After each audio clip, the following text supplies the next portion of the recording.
तो heat and work की अगर हम लोग बात करते हैं तो heat and work both are forms of energy. Heat random form of energy है और वर्क सिस्टमेटिक या ऑर्गेनाइज्ड फॉर्म ऑफ एनर्जी है। तो heat and work both are forms of energy, यानी सिस्टम और सराउंडिंग के बीच जो एनर्जी का एक्सचेंज होता है वह दो मोड के द्वारा हो सकता है, दो वेज के द्वारा हो सकता है, और वो दो मोड क्या है? Heat and work.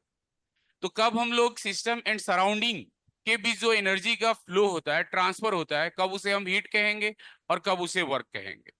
तो जब सिस्टम और सराउंडिंग का temperature difference equal to zero नहीं होता है, यानी T1 सिस्टम का और T2 सराउंडिंग का इक्वल नहीं है, और थर्मल पोटेंशियल के कारण हाई टेम्परेचर से लो टेम्परेचर थर्मल करंट का फ्लो हो रहा है, एनर्जी का फ्लो हो रहा है, तो दैट इज कॉल्ड हीट। यानी जो भी एनर्जी ट्रांसफर होगा across the boundary due to temperature difference between system and surrounding, that is called heat. Work basically एक सिस्टमेटिक फॉर्म ऑफ एनर्जी है। तो जो भी एनर्जी का ट्रांसफर होता है हीट के अलावा, यानी the transfer of energy between system and surrounding except due to temperature difference, without temperature difference, that flow of energy is known as work. तो हीट बेसिकली रैंडम फॉर्म है, work basically क्या है? Systematic form है। Heat की अगर हम लोग बात करते हैं तो हीट टेम्परेचर डिफरेंस के कारण एराइज होता है, और वर्क इम्बैलेंस ऑफ फोर्सेज के कारण, इम्बैलेंस ऑफ फोर्सेज के कारण अलग अलग वर्क हमें यहाँ पे मिलता है। और आपने पढ़ा होगा पिछले साल कि जो भी टोटल अमाउंट ऑफ हीट है किसी भी मशीनरी सिस्टम से, टोटल हीट को वर्क डन में कन्वर्ट नहीं किया जा सकता है, लेकिन टोटल वर्क को हीट में कन्वर्ट किया जा सकता है। तो इसकी सबसे पहले लिखेंगे हीट एंड वर्क पे। Heat and work, there are two modes, there are two modes। अब जो ऑनलाइन में है उन लोगों को आवाज आ रही है? हेलो? हाँ ठीक है। तो there are two modes through which a system through which a system can exchange energy, through way through which a system can exchange energy with its surrounding। there are two modes there are two modes through which a system can exchange energy with its surrounding, full stop। they are heat and work, they are heat and work, full stop। Next लिखेंगे heat and work both are heat and work both are forms of energy। heat and work both are forms of energy, heat and work both are forms of energy, full stop। heat is a random form of energy, heat is a random form of energy, heat is a random form of energy, and work is a systematic or organized form of energy। work is a systematic or organized form of energy, full stop। Paragraph change करके heat arises due to temperature difference, heat arises due to temperature difference, heat arises due to temperature difference, and work arises due to imbalance of forces। work arises due to imbalance of forces। तो basically अगर हम लोग heat की बात करते हैं तो हम लोगों ने पढ़ा हुआ है कि जब भी सिस्टम और सराउंडिंग के बीच, मान लीजिए यहाँ पे कोई सिस्टम है और बेसिकली जस्ट इसके बाहर कोई सराउंडिंग है, तो अगर सिस्टम का टेम्परेचर T1 है, सराउंडिंग का टेम्परेचर T2 है, और आप यहाँ देख सकते हैं कि सिस्टम और सराउंडिंग के बीच में temperature difference not equal to 0, T1 is not equal to T2। तो जो यहाँ पे फ्लो ऑफ एनर्जी होगा across the boundary due to temperature difference between system and surrounding, this flow of energy is equivalent to heat या is known as heat. तो आप यहाँ पे लिख सकते हो the transfer of energy, the transfer of energy, the transfer of energy across the boundary, the transfer of energy across the boundary due to temperature difference, due to temperature difference between system and surrounding, due to temperature difference between system and surrounding, the system and surrounding is called, इसे हम लोग क्या कहेंगे, heat. इसे हम लोग कहेंगे heat. Heat का सिंबल या तो कैपिटल क्यू या स्मॉल क्यू से हम लोग रिप्रेजेंट करते हैं। नेक्स्ट अगर हम लोग वर्क की बात करते हैं तो work is a systematic form of energy, organize form of energy. और यहाँ पे आप कह सकते हैं कि जो भी विदाउट टेम्परेचर डिफरेंस फ्लो हो रहा है, यानी the transfer of energy across the boundary without temperature difference between system and surrounding, that is called work.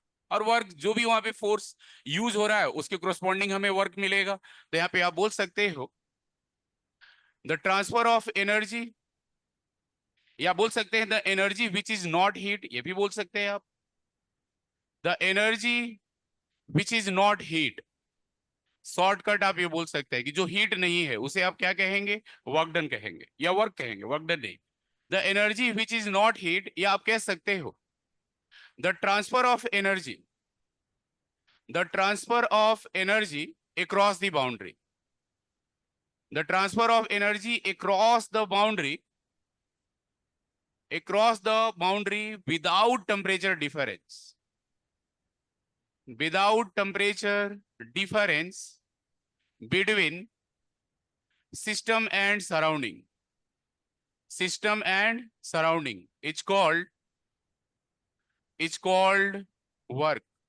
और एग्जाम्पल यहाँ पे जो भी फोर्सेज वहां पे यूज हो रहा है उसके कोरस्पॉन्डिंग हमें वर्क मिलेगा, इलेक्ट्रिकल वर्क, केमिकल वर्क या एटसेट्रा। या आपने बुकलेट पढ़ा होगा, same flow of energy can be heat and same flow of energy can be work, it will depend on the choice of the system.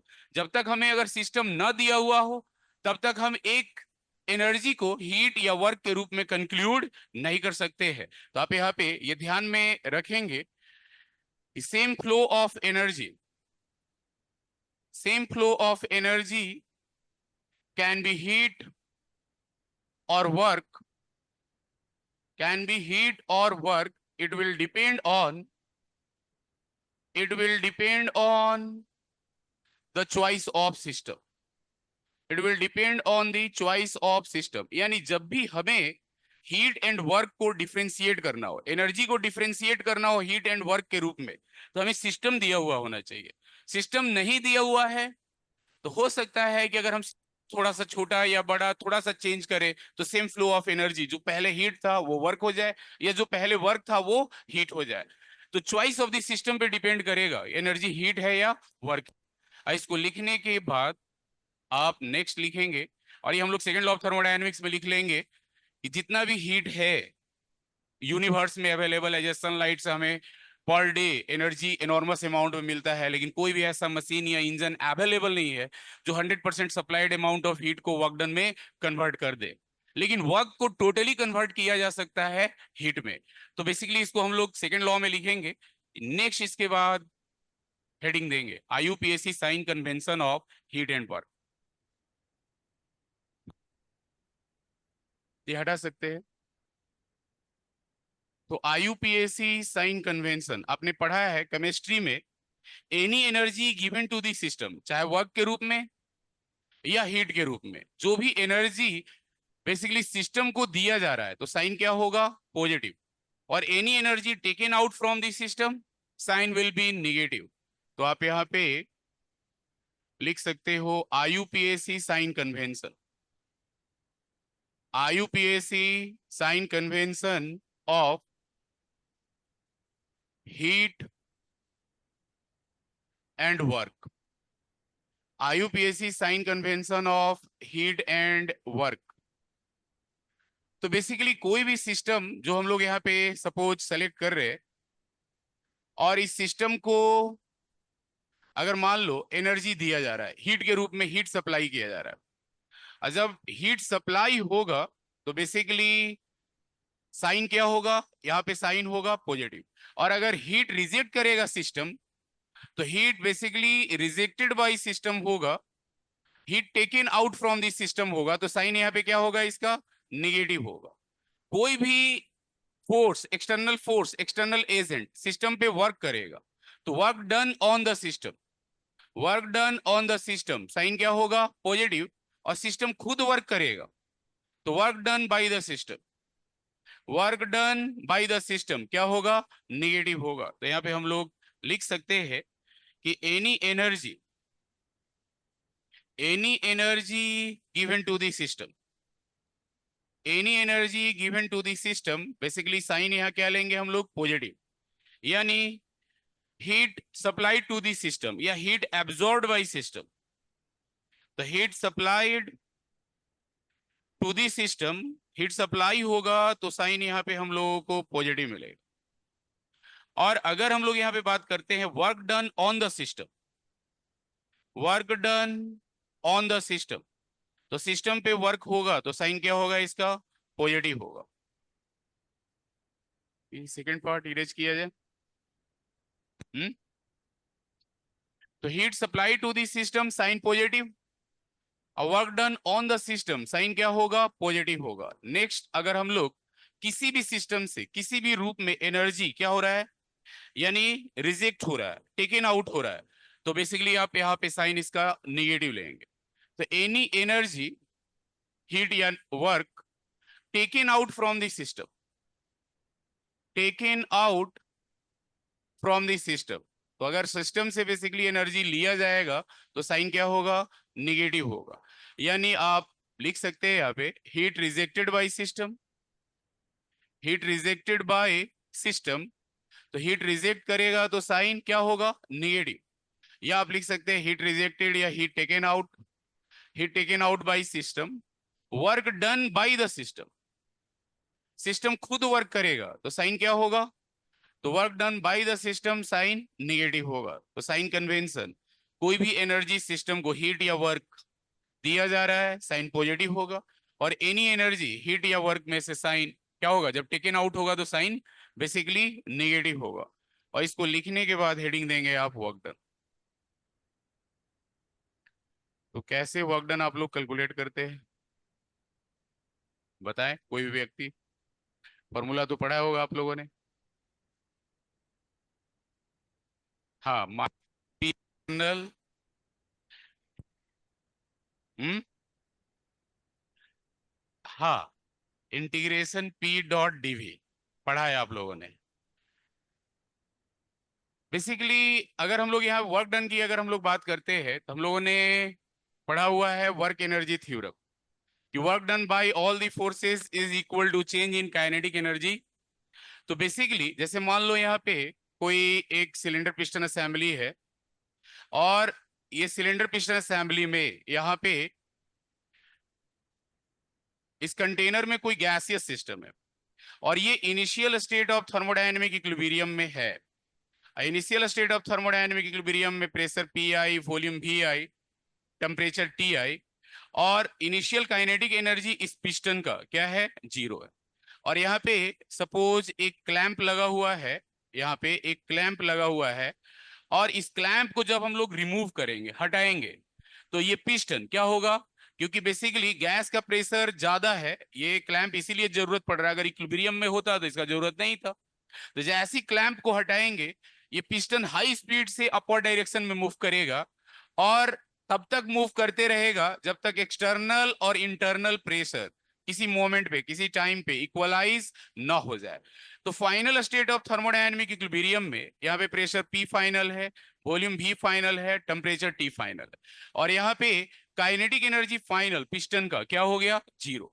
तो यहाँ पे अगर हम लोग वर्क एनर्जी थ्योरम की अगर हम लोग बात करें तो हम लोगों ने पढ़ा है कि work done bye all the forces, work done by all the forces is equal to change in kinetic energy। तो वर्क एनर्जी थ्योरम के अनुसार अगर हम लोग यहाँ पे लिखे कि work done by all the forces, work done by all the forces is equal to, all the forces is equal to change in kinetic energy of, तो work done by all the forces is equal to change in kinetic energy. तो kinetic energy यहाँ पे हम लोग किसका study कर रहे हैं, पिस्टन का। पिस्टन इनिशियली थर्मोडायनेमिक इक्विलिब्रियम में है, रेस्ट में है, और फाइनली भी थर्मोडायनेमिक इक्विलिब्रियम में है। तो बेसिकली आप यहाँ पे जितने भी फोर्सेस है एक्सटर्नल या internal, work done by external forces plus work done by internal forces is equal to change in kinetic energy of piston. तो पिस्टन यहाँ पे इनिशियली रेस्ट में है, यानी kinetic energy of piston final, kinetic energy of piston final minus kinetic energy of piston क्या होगा, initial. Kinetic energy of piston initial, तो ये हमें क्या मिलेगा, 0 minus 0, and this is equal to 0। Work done by all the forces is equal to change in kinetic energy, हम लोगों ने पढ़ा हुआ है। तो पिस्टन इनिशियली भी रेस्ट में है, अब फाइनली भी रेस्ट में आ रहा है, तो चेंज इन काइनेटिक एनर्जी उस पिस्टन पे क्या आ रहा है, 0 आ रहा है। और टोटल जो फोर्सेस के कोरस्पॉन्डिंग पिस्टन पे हमें वर्क डन मिल रहा है, एक्सटर्नल और इंटरनल, ये हटा सकते हैं वाला। तो यहाँ पे डी डब्ल्यू इंटरनल, क्योंकि कंटेनर में, सिलेंडर में गैसियस सिस्टम रखी हुई है, तो D W internal is equal to क्या लिखोगे आप, तो यहाँ पे D W internal is equal to minus D W external. और हम लोगों ने पढ़ा है कि force into F D X, पढ़ा है ना आप लोगों ने, तो यहाँ पे F external dot D X ये क्या होता है, वर्क डन।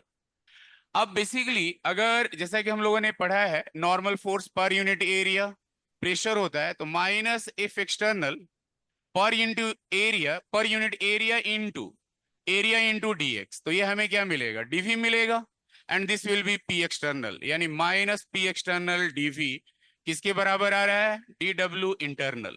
और इंटरनल यहाँ पे गैसियस सिस्टम है, तो work done by the system की अगर हम लोग बात करें तो वर्क डन का यहाँ पे हमें फॉर्मूला क्या मिलता है, तो वर्क डन का फॉर्मूला मिलता है minus P external dot DV, initial से लेकर के फाइनल तक। और ये फॉर्मूला यूनिवर्सल फॉर्मूला है, आप सॉलिड पे अप्लाई करें, लिक्विड पे अप्लाई करें, गैस पे अप्लाई करें, chemical reaction, phase transition, everywhere ये फॉर्मूला हम लोग अप्लाई कर सकते हैं। चाहे गैसियस सिस्टम हो, सॉलिड सिस्टम हो, लिक्विड सिस्टम हो, फेज ट्रांजिशन हो, केमिकल रिएक्शन हो, ये चार हमें पढ़ना है। तो एवरीवेयर इस फॉर्मूला को हम लोग अप्लाई कर सकते हैं। Work done is equal to minus P external dot DV. इसको लिखने के बाद एक क्वेश्चन लिखेंगे आप लोग आराम से। ये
इसको हटा सकते हैं ऊपर वाला, ये वाला।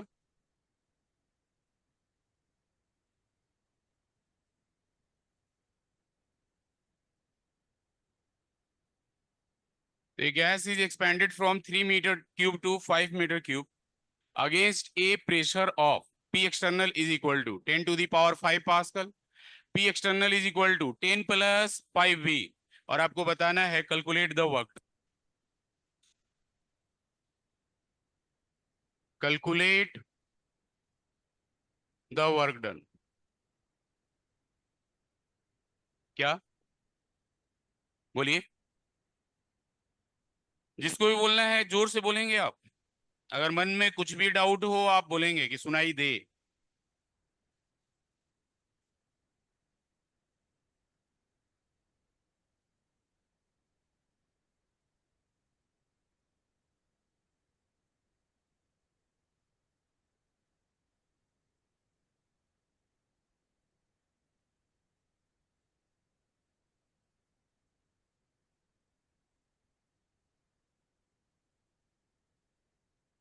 सब लोगों को बनाना है।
ये अटैच है।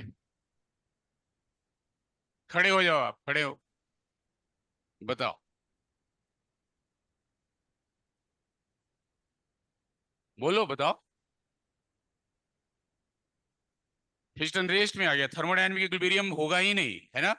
अगर आप किसी थर्मोडायनामिक प्रोसेस को स्टडी कर रहे हैं तो अगर वो रेस्ट में नहीं आएगा तो डिफाइन ही नहीं होगा। अगर मोशन में रहेगा, ट्रांजिशन फेज में रहेगा, that will be not thermodynamic process. Rest में था, लिखा था काइनेटिक एनर्जी फाइनली रेस्ट में आएगा तभी तो थर्मोडायनामिक इक्विलिब्रियम को अचीव करेगा। थर्मोडायनामिक इक्विलिब्रियम को कब अचीव करेगा, यहाँ पे जब बैलेंस होगा। और अगर चलते जा रहा है तो प्रोसेस इरिवर्जिबल है, प्रोसेस ही नहीं होगा। अगर आपने क्लैंप हटाया, ब्लॉक हटाया, जिसका भी डाउट है यानी वो पिछले साल कुछ नहीं पढ़ा है, ब्लॉक अगर हटा दिया, क्लैंप हटा दिया, इन पिस्टन मोशन में है तो पूरा सिस्टम क्या है, टर्बुलेंट फेज में है। और वहां पे कुछ भी डिफाइन नहीं है, तब आप कुछ स्टडी ही नहीं कर सकते, है ना। तो वहां पे रेस्ट में आ रहा है फाइनली, जब एक्सटर्नल और इंटरनल क्या हो रहा है, जैसे जैसे गैस एक्सपैंड हो रही है, वॉल्यूम बढ़ रहा है, प्रेशर घटते जा रहा है। और घटते घटते घटते घटते किसी मोमेंट पे बाहर का प्रेशर और अंदर का प्रेशर इक्वलाइज होता है, तब वहां पे वो रेस्ट में आया मैकेनिकली। तो फिर वहां पे फाइनली कुछ समय के बाद थर्मल, मैकेनिकल एंड केमिकल तीनों इक्विलिब्रियम एग्जिस्ट करेगा। तो थर्मोडायनामिक इक्विलिब्रियम, बार बार इसकी बात नहीं करेंगे, पूरे थर्मोडायनामिक प्रोसेस में आप डायरेक्ट लिख सकते हैं थर्मोडायनामिक इक्विलिब्रियम, इस बात का ध्यान रखेंगे। आप पढ़ रहे थर्मोडायनामिक्स तो हर बार उसका डिफिनीशन डिस्कस हम लोग नहीं करेंगे। तो ये क्वेश्चन है आपका क्लास वर्क, आप लोगों ने बनाया भी होगा कुछ लोगों ने। और ये क्वेश्चन है आपका होमवर्क, आपको खुद बनाना है, जो क्लास में डिस्कस नहीं होगा, सिमिलर क्वेश्चन है। तो ये gas is expanded from 3 metre cube to 5 metre cube. तो वर्क डन का फॉर्मूला हम लोगों ने एक सिंपल सा सीखा। वर्क डन का फॉर्मूला सीखा माइनस पी एक्सटर्नल डीवी। और कोशिश करें कुछ लोग क्लास ऑफलाइन करने का, क्योंकि मैं उतना पढ़ नहीं पाऊंगा, इतना लंबा लंबा लिखेंगे ना, मैं उधर देख ही नहीं पाऊंगा, मेरे पास उतना समय नहीं है। आना पड़ेगा आपको यहाँ पे, नहीं तो चुपचाप देखना पड़ेगा। माइनस पी एक्सटर्नल डीवी कहां से लेके कहां तक, इनिशियल से लेके फाइनल तक, इनिशियल से लेके फाइनल तक। अब पहले में पी एक्सटर्नल क्या है, कांस्टेंट है। और कांस्टेंट है तो इंटीग्रेशन से बाहर होगा, तो आप यहाँ पे इसे इंटीग्रेशन से बाहर करेंगे फर्स्ट पॉइंट में, और डीवी को आप इंटीग्रेट करेंगे। तो डीवी को इंटीग्रेट करेंगे, इनिशियल वॉल्यूम कितना है 3 metre cube to 5 metre cube.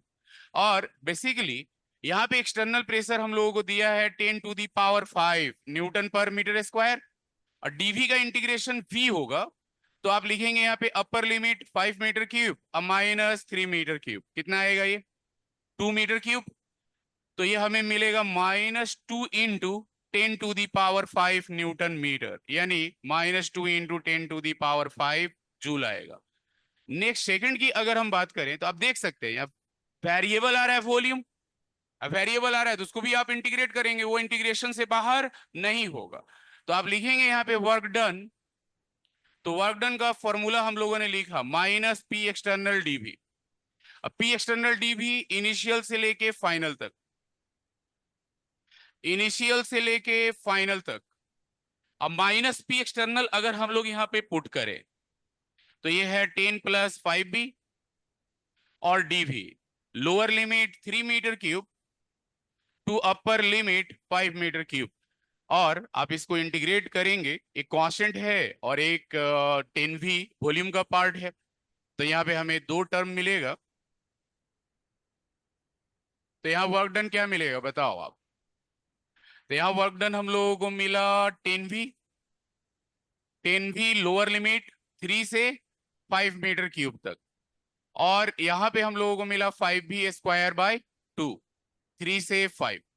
तो आप यहाँ पे पुट करेंगे कितना मिलेगा 10 इंटू 5 माइनस 3 2 होगा, और इधर 5/2 इंटू 5 स्क्वायर माइनस 3 स्क्वायर। इसको आप सॉल्व कर सकते हैं, क्यों, क्योंकि आपको यहाँ पे पी एक्सटर्नल दिया हुआ है, किस यूनिट में दिया हुआ है, तो यहाँ पे पास्कल में दिया हुआ है, इस बात का ध्यान रखेंगे। तो आंसर किस यूनिट में आएगा, आंसर आपको मिलेगा वर्क।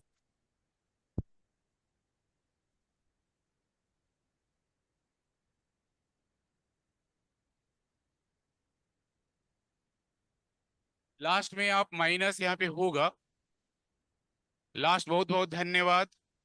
माइनस साइन है यहाँ पे, तो माइनस साइन आप यूज कर लेंगे, इसको सॉल्व करेंगे। सिमिलर क्वेश्चन है, आगे चल के हम लोग पढ़ेंगे इस प्रोसेस को, लेकिन इस क्वेश्चन को आप सिमिलरली आप सॉल्व कर सकते हैं। हेलो मिस्टर, मोबाइल मेरे पास बहुत सिंपल है, मैं उसको रख लूंगा। क्या कर रहे हो, यहाँ बन रहा है, सारे टेररिस्ट इसी क्लास में आए हुए हो। देखिए क्लास में अगर आप हैं तो आपका पिछले क्लास में हो सकता है कि आप वीडियो बना रहे हो, लेकिन हम लोग वीडियो बना के दे रहे हैं, अपलोड भी होता है, इधर ध्यान देंगे। कागज पे लिखना है, नहीं तो मैं मोबाइल रख लूंगा 15 दिन के लिए, याद रखेंगे, क्योंकि मेरे पास मोबाइल बहुत पुराना है। तो आप तैयारी रखेंगे अपना, मैं अपना तैयारी रखूंगा। तो वर्कडन के बाद वर्कडन के बाद अगर हम लोग बात करते हैं, ध्यान देंगे, एक्सपेंशन होगा तो वर्कडन का साइन क्या होगा, निगेटिव। जैसे अगर हम लोग वर्क की यहाँ पे बात करते हैं, तो अगर एक्सपेंशन हो रहा है तो साइन ऑफ वर्क डन क्या होगा, निगेटिव। अब कंप्रेशन हो रहा है तो यहाँ पे अगर बेसिकली एक्सपेंशन हो रहा है, एक्सपेंशन हो रहा है तो आप यहाँ पे कह सकते हो कि वर्क क्या आएगा, निगेटिव आएगा। और अगर कंप्रेशन हो रहा है तो, कंप्रेशन हो रहा है तो वर्क डन का साइन क्या मिलेगा हम लोगों को, वर्क डन का साइन मिलेगा पॉजिटिव, वर्क डन का साइन मिलेगा पॉजिटिव, यहाँ पे वर्क डन का साइन मिलेगा निगेटिव।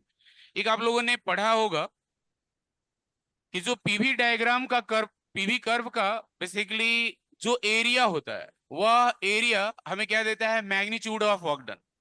यानी अगर हम लोग PV curve on volume axis की बात करते हैं, कि PV curve on volume axis gives the magnitude, magnitude of work done, तो जो भी एरिया आएगा पीवी कर्व का ऑन वॉल्यूम एक्सिस, वह modulus magnitude of work done देता है।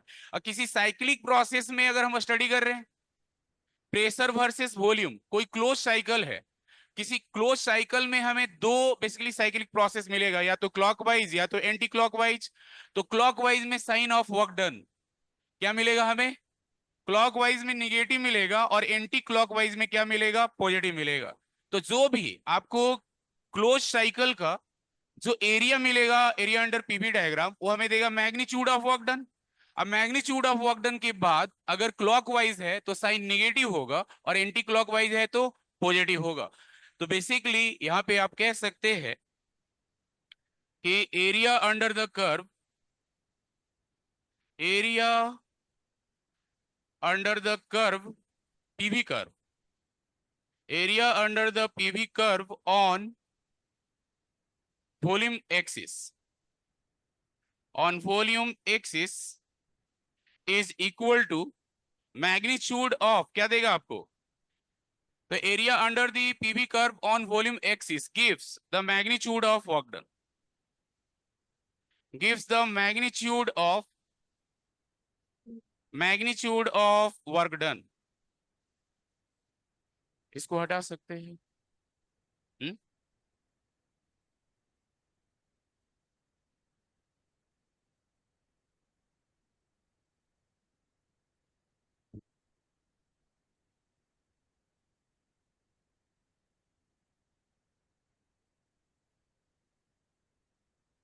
तो मान लीजिए कि यहाँ पे सपोज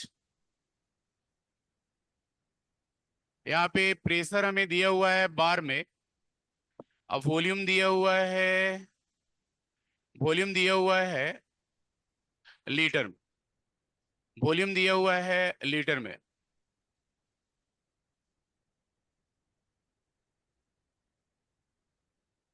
और यहाँ पे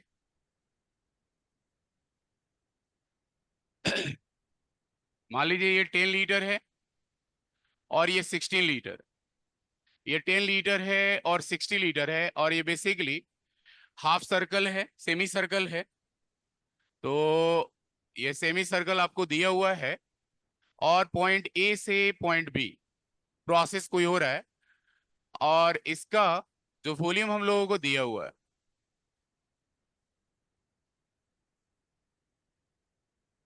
यहाँ पे ये वॉल्यूम मान लीजिए यहाँ पे दिया, सॉरी प्रेशर दिया है 7 बार और इधर दिया है 10 बार दिया हुआ है, तो इसका क्या आएगा, वर्क डन, बताएं मैग्नीट्यूड ऑफ वर्क डन क्या होगा, magnitude of work done is equal to what. Next जैसे अगर हम लोग बात करें किसी क्लोज साइकिल की, जल्दी बताइए क्या आएगा, 9/2 पाई। नेक्स्ट हम लोगों ने पढ़ा है for cyclic process, for close cycle अगर हम लोग बात करते हैं यहाँ पे, फॉर क्लोज्ड साइकिल, किसी भी साइक्लिक प्रोसेस के लिए जो एरिया अंडर पीवी डायग्राम हमें मिलता है वो क्या देता है, magnitude of work done. For close cycle या साइक्लिक प्रोसेस की अगर आप बात करते हैं तो यहाँ पे magnitude of work done, magnitude of work done is equal to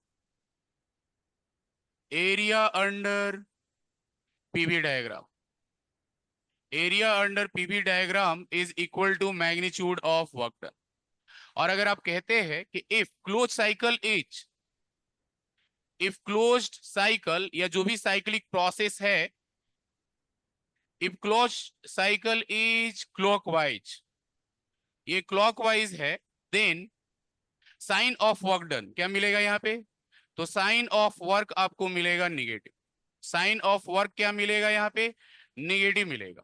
और अगर आप कहते हो कि if close cycle, if closed cycle यानी साइक्लिक प्रोसेस में अगर आप बात करते हो इज एंटी क्लॉकवाइज, और एंटी क्लॉकवाइज है, then sign of work done यहाँ पे हम लोगों को मिलेगा पॉजिटिव,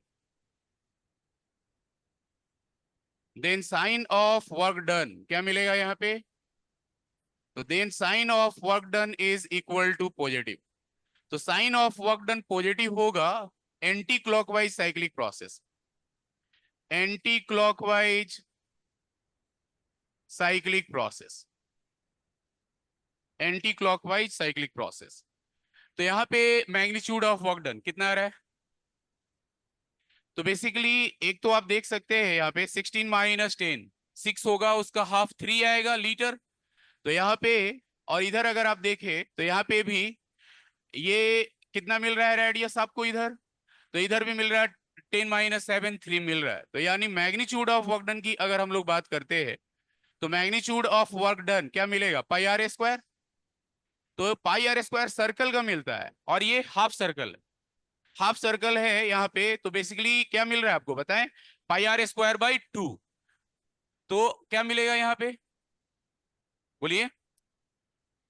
तो पाई आपने लिया होगा एक बार लीटर और दूसरे बार में प्रेशर का यूनिट लिया होगा, एक रेडियस वॉल्यूम का, दूसरा रेडियस प्रेशर का। तो यहाँ पे 16 माइनस 10, ये क्या हो गया, डायमीटर हो गया, बाई 2, ये पाई बाई 2 हो जाएगा, आई इन टू, इधर क्या लेंगे आप, 10 - 7। तो बेसिकली यहाँ पे तो आपको पाई R1 × R2 डायरेक्ट मिल रहा है इधर हाफ सर्कल का।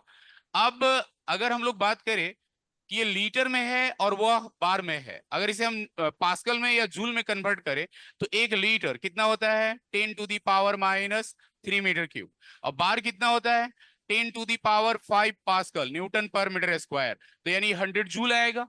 यानी यहां से हमें ये ध्यान में रखना चाहिए कि 1 litre bar is equal to 100 joule. कितना होगा, 100 जूल।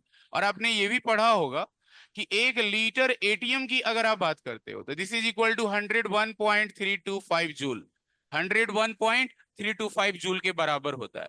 तो यहां से आप सिंप्लीफाई करेंगे, कितना आ रहा है आंसर, ये यही आएगा ना, πr²/2। अरे अभी रुकेंगे रुकेंगे रुकेंगे, ये सही बोल रहे हैं, अभी सर्कल का है ये।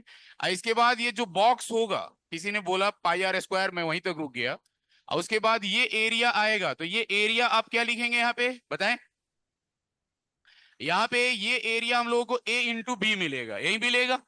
तो A × B, ये लेंथ कितना है, 7 है, और ये कितना मिल रहा है आपको, तो यहाँ पे आपको मिल गया 7 बार आई इंटू, कितना आएगा बताएं, 7 बार इंटू बेसिकली कितना आएगा, ये तो 7 हो गया, आई इंटू 6 आ जाएगा।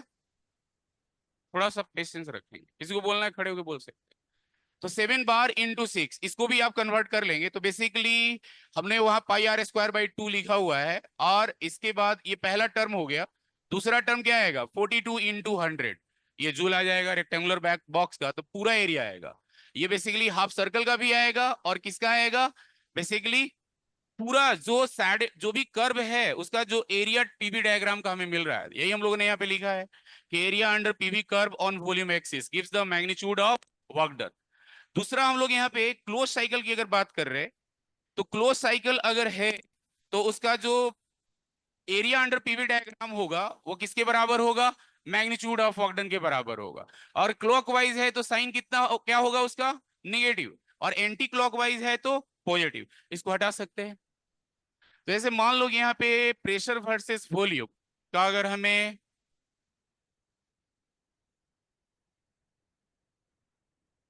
यहाँ पे दिया हुआ है, सपोज कोई सर्कल दिया हुआ है, और बेसिकली यहां से पॉइंट ए से पॉइंट बी की ओर जा रहा है, पॉइंट ए से पॉइंट बी की ओर, या पॉइंट बी से पॉइंट सी की ओर, और पॉइंट डी की ओर। तो बेसिकली ये कौन सा प्रोसेस है, एंटी क्लॉकवाइज या क्लॉकवाइज, क्लॉकवाइज प्रोसेस है। और ये वॉल्यूम एक्सिस है, सपोज मान लो यहाँ पे वॉल्यूम लीटर में दिया है, अब प्रेशर आपको बार में दिया हुआ है। तो यहाँ पे ये वॉल्यूम है V1, ये V2, और इधर ये प्रेशर है P1, और ये प्रेशर है P2। तो बेसिकली आप देख सकते हैं कि ये साइक्लिक प्रोसेस है, और जिसका ग्राफ प्लॉट किया जा सकता है, वो प्रोसेस रिवर्जिबल होता है क्योंकि हर पॉइंट पे प्रेशर डिफाइन होता है, आगे हम लोग डिस्कस करेंगे। तो यहाँ पे आप कह सकते हैं कि जो ये क्लोज साइकिल है, यह क्लोज साइकिल बेसिकली क्या है बताएं आप, close cycle basically anti clockwise direction में प्रोसेस हो रहा है, यानी आप यहाँ कह सकते हो एंटी क्लॉकवाइज क्लोज साइकिल है। मैं क्या बोल रहा हूँ, clockwise, clockwise basically close cycle यहाँ पे हमें मिल रहा है, क्लॉकवाइज क्लोज साइकिल मिल रहा है। तो पहले क्लोज साइकिल का मैग्नीट्यूड ऑफ वर्क डन क्या देगा आपको, एरिया अंडर पीवी डायग्राम, और area under PV diagram πr² होगा सर्कल का। तो πr² बेसिकली हम लोग यहाँ पे लिखेंगे मैग्नीट्यूड, यानी आप एक रेडियस लिखेंगे वॉल्यूम के रेस्पेक्ट में, और दूसरा रेडियस लिखेंगे प्रेशर के रेस्पेक्ट में। क्यों, क्योंकि दोनों के कोरस्पॉन्डिंग हमें क्या मिलेगा, यूनिट मिलेगा, लीटर एटीएम या बार लीटर, जो भी प्रेशर और वॉल्यूम का यूनिट है, तो हमें एनर्जी का यूनिट मिलेगा। तो एक रेडियस हम लोग लिखेंगे वॉल्यूम का, तो V2 - V1/2, और यहाँ पे आपको मिलेगा P2 माइनस P1/2। तो एक रेडियस हम लोगों ने लिखा वॉल्यूम का और दूसरा प्रेशर का, तो लीटर बार या लीटर एटीएम जो भी दिया हुआ होगा। अब ये क्लॉकवाइज है, तो जब मॉडुलस हटाएंगे तो साइन क्या आएगा, निगेटिव आएगा। तो यानी आप यहाँ पे लिख सकते हैं पाई P2 माइनस V1/2 और P2 minus P1/2, P2 minus P1/2। तो वर्क डन जो मैग्नीट्यूड हमें मिल रहा है क्लोज साइकिल का, वह केवल एरिया से मिल रहा है। अगर मान लो यहाँ पे रोटेशन ऑफ एक्सिस हो जाए, यहाँ पे एक्सिस का रोटेशन हो जाए, सपोज अगर एक्सिस को रोटेट कर दिया जाए, तो एक्सिस को रोटेट किया जाए तो यहाँ पे सपोज ये प्रेशर एक्सिस हो गया और ये वॉल्यूम एक्सिस हो गया, प्रेशर एक्सिस और वॉल्यूम एक्सिस, और ये क्लॉकवाइज बेसिकली प्रोसेस हो रहा है यहाँ पे।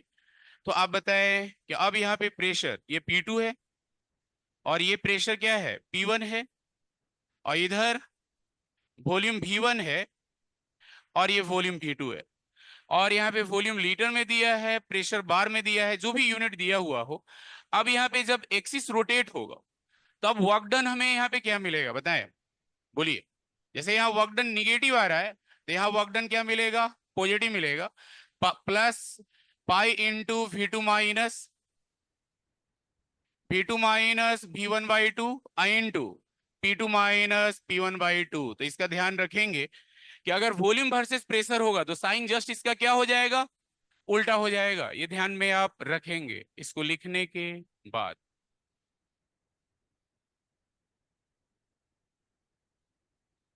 क्या area under the curve, circle का एरिया कैसे निकाला, सर्कल का एरिया शायद हम लोग पढ़े, कितना होता है,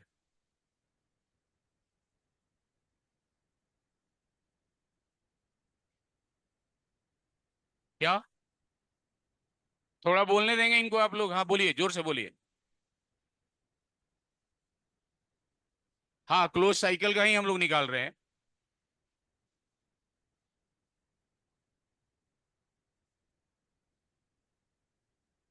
अब अगर इस शब्द पे अगर जाना है तो यहाँ पे लिखा हुआ है क्लोज साइकिल, तो जो भी इस क्लोज साइकिल का एरिया है यहाँ ऊपर लिखा हुआ है, इसको आप देखेंगे आप, ठीक है। यानी आप यहाँ पे इसमें, यहाँ पे अगर इसमें परेशानी है, कहीं पे भी यही लिखा रहता है, इस पे आप डाउट नहीं करेंगे, है ना। यहाँ ऊपर में लिखा है क्लोज साइकिल, तो यहाँ पे area under PV diagram, PV diagram in close cycle, अब आगे लिख देते हैं। यहाँ लिखा हुआ है ऊपर में, तो लिखा हुआ है तो इसमें कंफ्यूजन किस बात की है, शब्दों पे नहीं जाना है।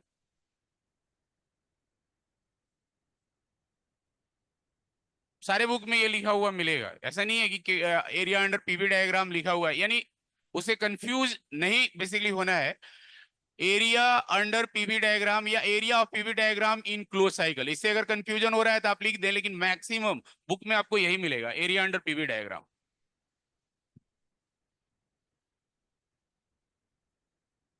ये हटा सकते हैं, क्योंकि वर्क का यूनिट क्या होता है, एनर्जी का यूनिट होता है। अगर केवल हम प्रेशर लेंगे तो केवल प्रेशर का यूनिट आएगा, दोनों रेडियस आर स्क्वायर में अगर हम ले लें प्रेशर का तो एनर्जी का यूनिट नहीं आएगा। और एनर्जी का यूनिट क्या होता है, जूल होता है, लीटर एटीएम होता है, लीटर बार होता है। तो एक रेडियस प्रेशर का, दूसरा रेडियस वॉल्यूम का लेंगे तभी आपको वर्क मिलेगा, नहीं तो वर्क नहीं मिलेगा। इसको हटाया जाए, ठीक है लिखो। क्या बार बार, मैं तो यहाँ पे हूँ, उधर थोड़ी, इन लोगों से हेल्प लो। ये हटाया जाए,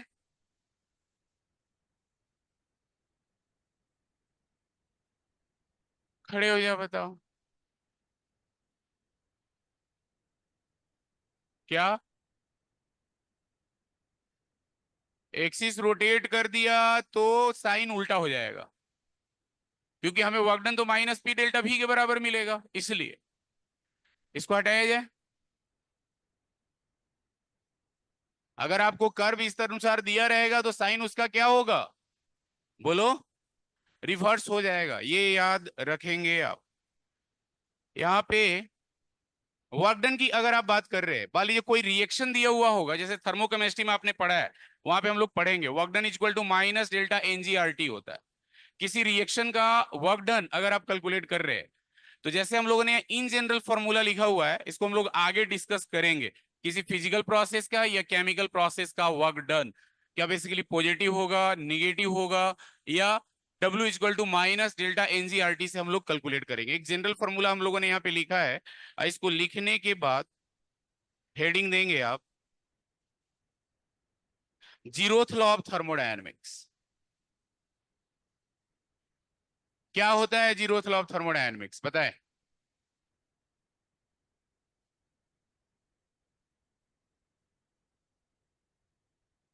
जीरोथ लॉ ऑफ थर्मोडायनेमिक्स पढ़ा होगा आप सभी ने। कि यहाँ पे मान लो अगर तीन ऑब्जेक्ट अगर कांटेक्ट में है, सपोज यहाँ पे अगर ये तीन ऑब्जेक्ट है ए, बी और सी, ए बी सी किसी भी तरह से आप बना सकते हो, जैसे अपने बुकलेट में अलग तरीके से बना हुआ है, तो उससे कोई लेना देना नहीं है। आप बेसिकली आपस में भी इस अनुसार कांटेक्ट में आप दिखा सकते हैं कि ऑब्जेक्ट ए है, बी है और सी है। इसका टेम्परेचर T1 है, ये T2 है, T3 है। और आफ्टर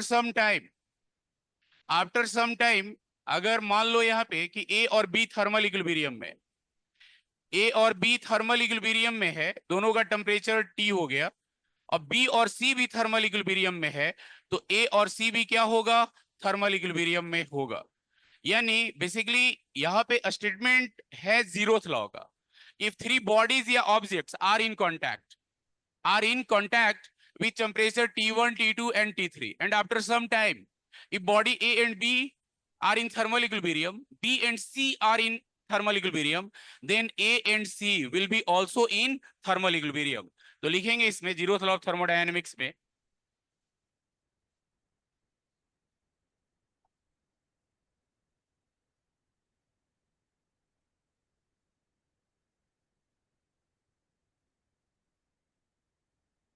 थोड़ा पढ़ के आना पड़ेगा कुछ आप लोगों को, क्योंकि आप लोग टारगेट बैच में हो, इस बात का ध्यान रखेंगे।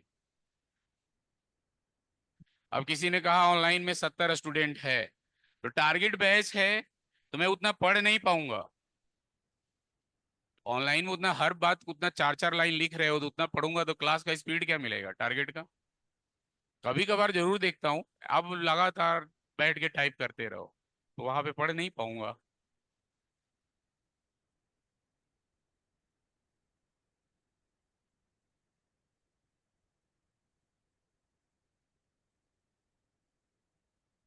हम्म। हम्म।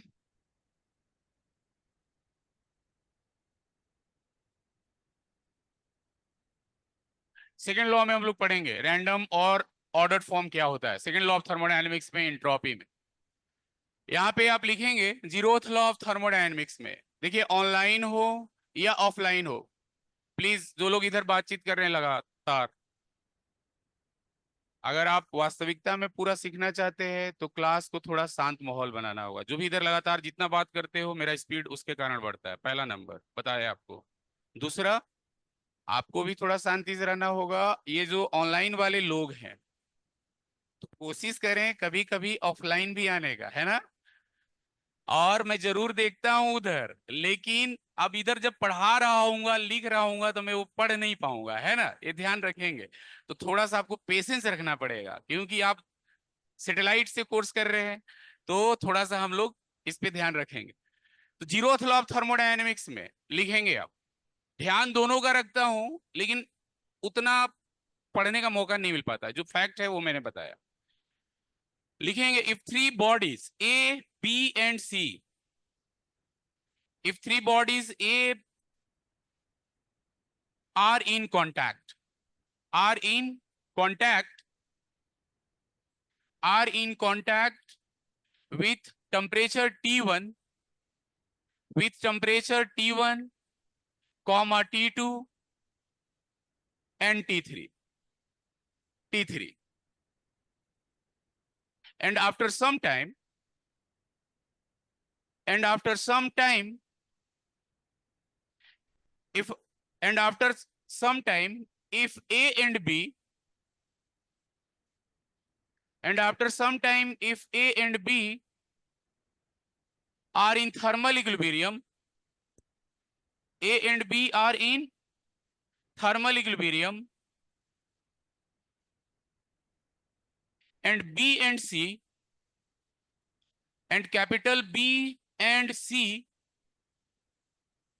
B and C are in thermal equilibrium, then body A and C will be also in thermal equilibrium. यानी जीरोथ लॉ कहता है कि बेसिकली अगर A और B थर्मल इक्विलिब्रियम में आ गया, B और C थर्मल इक्विलिब्रियम में आ गया, तो A और C भी क्या होगा, थर्मल इक्विलिब्रियम में होगा। और ये टेम्परेचर टर्म को इंट्रोड्यूस करता है।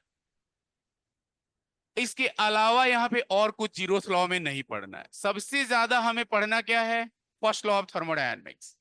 अब फर्स्ट लॉ ऑफ थर्मोडायनेमिक्स की अगर हम लोग बात करते हैं तो इसे शॉर्ट में हम लोग फ्लॉट कहते हैं, FLOT। और हमने इंट्रोडक्शन क्लास में ये डिस्कस किया था कि जिस यूनिवर्स में अपना अर्थ है उस यूनिवर्स का बाउंड्री क्लोज है, यानी बाउंड्री क्लोज है और साथ ही साथ वो एक परफेक्ट आइसोलेटेड सिस्टम। यानी फर्स्ट लॉ ऑफ थर्मोडायनेमिक्स ये कहता है कि total energy of universe is remains constant, total energy of universe is remains conserved. यानी अपने यूनिवर्स का बाउंड्री क्लोज है, जस्ट लाइक बैलून, ना ये एनर्जी बाहर रिजेक्ट कर रहा है और ना बाहर से एनर्जी अंदर ले रहा है। यानी बेसिकली एनर्जी यूनिवर्स का क्या है, कांस्टेंट है। किसी भी सबस्टांस में जो टोटल स्टोर्ड एनर्जी होती है उसके लिए हम लोगों ने एक टर्म इंट्रोड्यूस किया, that is called total internal energy. यानी अपने यूनिवर्स का, जिस यूनिवर्स में हम लोग है, उसका एनर्जी किसी भी टाइम पे कांस्टेंट है। इनिशियल भी जो इंटरनल एनर्जी आपको मिल रहा है यूनिवर्स का, वही क्या मिलेगा, फाइनली मिलेगा। और आपने जब एडियाबेटिक बाउंड्री लिखा था तो वहां पे हम लोगों ने लिखा था कि there is no exchange of heat between system and surrounding, Q0 लिखा था। तो किसी भी आइसोलेटेड बाउंड्री, जो एडियाबेटिक बाउंड्री है अपना यूनिवर्स का, ना ये एनर्जी बाहर भेज रहा है ना बाहर से अंदर ले रहा है, यानी Q0 होगा। हीट एक्सचेंज अपने यूनिवर्स का जो बाउंड्री है वो बाहर से कोई हीट एक्सचेंज नहीं कर रहा है, जीरो होगा। और साथ ही साथ डेल्टा U जीरो होगा। तो आइसोलेटेड सिस्टम के लिए Q भी जीरो होगा, डेल्टा U भी जीरो होगा। और आगे चल के अगर हम फर्स्ट लॉ पढ़ पाते हैं, इक्वेशन जो कि आप लोगों ने पिछले साल पढ़ा है, delta U is equal to Q plus W, क्या होता है, फर्स्ट लॉ ऑफ थर्मोडायनेमिक्स का मैथमेटिकल फॉर्म होता है। तो डेल्टा U अगर जीरो हुआ यूनिवर्स का, आइसोलेटेड सिस्टम का, Q जीरो हुआ तो वर्क डन भी क्या होगा, जीरो होगा। तो यहाँ पे फर्स्ट लॉ ऑफ थर्मोडायनेमिक्स का ये स्टेटमेंट है, फर्स्ट लॉ ऑफ थर्मोडायनेमिक्स का ये स्टेटमेंट है, the total energy of universe, the total energy of universe is conserved, the total energy of universe is conserved। ये आप कह सकते हैं the total energy of perfect isolated system, perfect isolated system, perfect isolated system is remains constant, remains same, remains same, या आप कह सकते हैं कांस्टेंट है। और परफेक्ट आइसोलेटेड सिस्टम सिर्फ और सिर्फ क्या है, यूनिवर्स। यानी यूनिवर्स का टोटल एनर्जी क्या है, कांस्टेंट है, कंजर्व्ड है, रिमेन सेम है हर एक मोमेंट पे। तो यहाँ एक टर्म इंट्रोड्यूस होता है, that is called internal energy. यानी इंटरनल एनर्जी की अगर हम लोग बात करते हैं, इंटरनल एनर्जी, तो इंटरनल एनर्जी का सिंबल हम लोग लिखते हैं U और कैपिटल E, U और कैपिटल E। तो आप लोगों ने पढ़ा होगा किसी भी सबस्टांस में, किसी भी सबस्टांस में जो टोटल स्टोर्ड एनर्जी होती है that is called total internal energy. जो टोटल स्टोर्ड एनर्जी होती है that is called total internal energy. तो बेसिकली अभी हम लोगों ने सिर्फ लिखा है कि टोटल एनर्जी ऑफ यूनिवर्स या perfect isolated system is constant. तो बेसिकली इंटरनल एनर्जी क्या होता है? Total stored energy in a substance और system is called total internal energy of system. तो आप यहां पे लिख सकते हैं the total stored energy, the total stored energy in a system or substance, in a system or substance is called total internal energy, total internal energy of system या total internal energy of substance. और हम लोगों ने past में पढ़ा है कि internal energy क्या है, आप बताएं। इंटरनल एनर्जी बोलिए। इंटरनल एनर्जी एक स्टेट फंक्शन है और साथ ही साथ एन एक्सटेंसिव प्रॉपर्टी है। लेकिन अब इंटरनल एनर्जी की अगर हम लोग बात करते हैं तो इंटरनल एनर्जी किसी भी सबस्टांस में जो टोटल स्टोर्ड है वो हमें दो कारण से मिलता है। हम लोग बेसिकली बहुत सारे फोर्सेज की डिस्कवरी कर चुके हैं, यानी total stored energy summation of all kind of energy मिलता है, यानी energy of all the discovered forces plus energy due to all the undiscovered forces. तो जो अनडिस्कवर्ड टर्म है उसे हम कैलकुलेट नहीं कर सकते हैं, उसके बारे में फोर्स का एक्सप्रेशन हमें नहीं मालूम है। तो किसी भी सबस्टांस का किसी भी मोमेंट पे एग्जैक्ट इंटरनल एनर्जी का वैल्यू कैलकुलेट नहीं किया जा सकता है। We can not calculate exact और absolute value of internal energy at a particular time या मोमेंट और state. We can calculate only its change and that change is change in internal energy. तो जैसे इंटरनल एनर्जी की अगर हम लोग बात करते हैं तो आपने गैसियस स्टेट भी पढ़ा होगा, जहां पे गैसियस स्टेट में कुछ एवरेज ट्रांसलेशनल काइनेटिक एनर्जी की अगर आप बात करते हैं केटीजी में, तो यहाँ पे ट्रांसलेशनल मोशन में अगर मान लो कोई सबस्टांस है, मॉलिक्यूल है, तो यहाँ पे translational energy, rotational energy, vibrational energy, binding energy, nuclear energy et cetera. तो बहुत सारे एनर्जी का समेशन क्या होता है? Total internal energy. और टोटल इंटरनल एनर्जी एग्जैक्टली हम लोग कैलकुलेट नहीं कर सकते। We can calculate only its change, that is U final minus U initial. इसको हटा सकते हैं वाला। तो यहाँ पे अगर हम लोग बात करें इंटरनल एनर्जी की, तो इंटरनल एनर्जी किसी भी सबस्टांस में जो टोटल स्टोर्ड है that is called total internal energy. इसका सिंबल या तो हम लोग कैपिटल यू से या कैपिटल ई से रिप्रेजेंट करते हैं। तो टोटल इंटरनल एनर्जी बेसिकली आप कह सकते हो यहाँ पे कि ट्रांसलेशनल एनर्जी, यू लिखो या ई लिखो, यहाँ पे ये ट्रांसलेशनल एनर्जी या रोटेशनल एनर्जी या वाइब्रेशनल एनर्जी या बाइंडिंग एनर्जी या न्यूक्लियर एनर्जी, बाइंडिंग एनर्जी या nuclear energy plus and so on, इन सभी एनर्जी का समेशन। यानी अगर इंटरनल एनर्जी की हम लोग बात करते हैं तो ये सम है दो पार्ट का, ये सम है दो पार्ट का, यानी समेशन ऑफ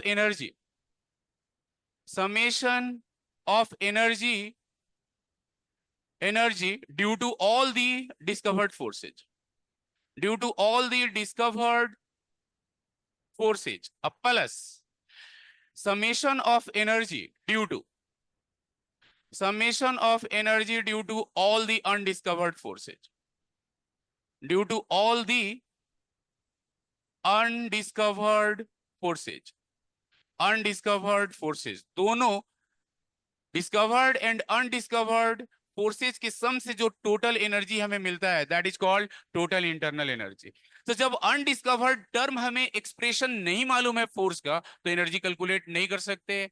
तो यहाँ पे आप कह सकते हो कि we can not calculate exact और absolute value of internal energy. We can not calculate we can we can not calculate we can not calculate exact या absolute value of total internal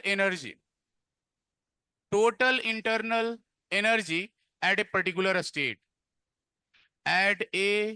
particular state, तो क्या calculate कर सकते हैं हम लोग? We can calculate only its change, that is change in internal energy. तो यहाँ पे हम लोग कह सकते हैं कि we can calculate, we can calculate only its change,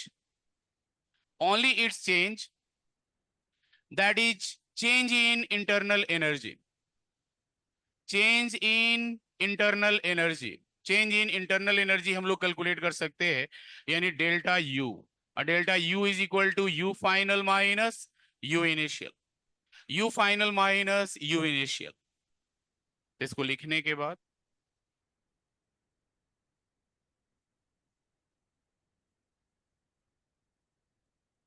in nuclear plus and so on, बहुत सारे एनर्जी का समेशन।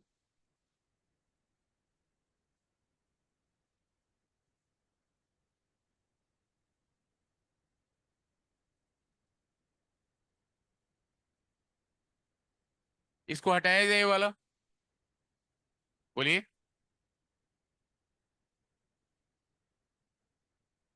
ये वाला फर्स्ट पार्ट।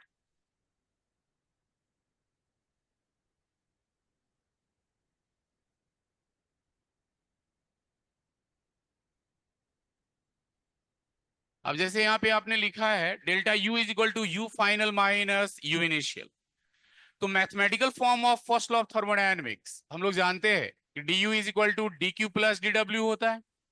तो यहाँ पे आप लिख सकते हैं mathematical form of first law of thermodynamics. अब mathematical form of first law of thermodynamics की अगर हम लोग बात करते हैं, मान लो यहाँ पे कोई सिस्टम है, यहाँ कोई सिस्टम है पॉइंट ए पे, अब पॉइंट ए से ये पॉइंट बी चला गया, पॉइंट ए से ये सिस्टम पॉइंट बी, यानी स्टेट थर्मोडायनेमिक इक्विलिब्रियम ए से थर्मोडायनेमिक इक्विलिब्रियम स्टेट बी तक सिस्टम जा रहा है। तो इसका जो डेल्टा, मान लो यहाँ पे जब ये जा रहा है इनिशियली, यू इनिशियल किसके बराबर है? यू ए के बराबर। अब इस सिस्टम को बेसिकली यहाँ पे दिया जा रहा है, हीट सप्लाई किया जा रहा है क्यू, साइन क्या होगा? पॉजिटिव। इस सिस्टम पे वर्क डन किया जा रहा है, इस सिस्टम पे वर्क डन किया जा रहा है, मान लो कोई W यहाँ पे वर्क किया जा रहा है, इसका भी साइन क्या होगा? पॉजिटिव होगा। Work done on the system, sign positive होगा। तो जब ये सिस्टम इनिशियल स्टेट ए से फाइनल स्टेट बी पहुंचेगा, तो अब यहाँ पे यू फाइनल इसका किसके बराबर होगा? तो यू इनिशियल प्लस क्यू अब प्लस डब्ल्यू के बराबर होगा। यानी एट फाइनल स्टेट अगर हम लोग देखें, तो एट फाइनल स्टेट बी हम लोगों को जो यहाँ पे सिस्टम का फाइनल इंटरनल एनर्जी मिल रहा है, this is equal to U I plus Q plus W. तो यहाँ से इक्वेशन हमें मिलता है U final minus U initial is equal to Q plus W, और U final minus U initial को हम लोग क्या लिखते हैं? डेल्टा यू, यानी delta U is equal to, अब इसको अगर इनफाइनाइटेसिमली स्मॉल स्केल लेवल पे अगर हम लोग स्टडी करते हैं, तो D U is equal to D Q plus D W, ये हमें equation of first law of thermodynamics मिलता है। Equation of first law of thermodynamics यानी delta U is equal to Q plus W, या D U is equal to D Q plus D W, D U is equal to D Q plus D W, या delta U is equal to Q plus W. तो basically जहां पे जिसका use होगा, आप basically equation of first law of thermodynamics का use कर सकते हैं। तो हम लोगों ने जो डिफिनीशन, जो स्टेटमेंट लिखा फर्स्ट लॉ ऑफ थर्मोडायनेमिक्स का, कि total energy of perfect isolated system is conserve, is constant, remain same. तो बेसिकली यहां से एक टर्म इंट्रोड्यूस हुआ, that is total internal energy. और टोटल इंटरनल एनर्जी किसी भी सबस्टांस का हम एग्जैक्ट कैलकुलेट नहीं कर सकते at a particular time, at a particular state, we can calculate only its change.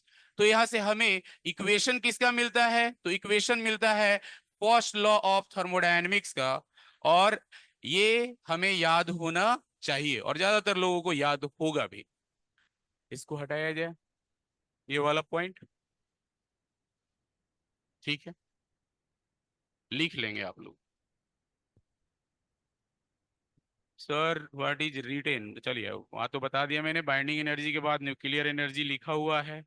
और उसके नीचे internal energy is equal to summation of energy due to all the discovered forces plus summation of energy due to all the undiscovered forces. तो undiscovered forces का expression हमें नहीं मालूम है, तो हम लोग एग्जैक्ट वैल्यू इंटरनल एनर्जी का कैलकुलेट नहीं कर सकते हैं किसी पर्टिकुलर स्टेट पे पर्टिकुलर टाइम पे। We can calculate only its change, that is U final minus U initial, U final minus U initial. ये वाला हटाया जाए पार्ट, ये वाला।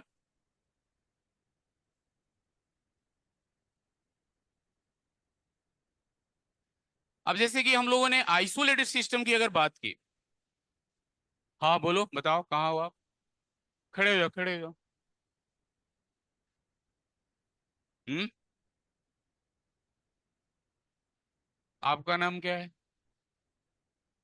हाँ तो आप कुछ नया काम करोगे तो उसको हम लोग पढ़ाएंगे, बैठो आप। First law of thermodynamics is only applicable for close system and an isolated system, बस इतना ही मालूम है। क्योंकि किसी ने इस पे अगर किसी ने कहा क्यों लगाते हैं, यही स्टेटमेंट है कि फर्स्ट लॉ ऑफ थर्मोडायनेमिक्स किस पे वैलिड होगा ये equation, this equation is valid only for close system and an isolated system, this equation is not valid on open system. फिर सब कुछ फेल हो जाएगा, पहले क्लास में ही बताया था। ये फ्रंटायर रिसर्च का पार्ट है कि देयर आर इनफाइनाइट यूनिवर्सेज, लेकिन हम लोग ये मान के चलते हैं कि अपने यूनिवर्स का बाउंड्री क्या है, क्लोज है। अपने यूनिवर्स का बाउंड्री क्लोज है और वह बाहर से रेस्ट पार्ट मतलब जो भी अदर है उसके साथ हीट एक्सचेंज एनर्जी एक्सचेंज नहीं कर रहा है, तो आइसोलेटेड सिस्टम कहलाएगा।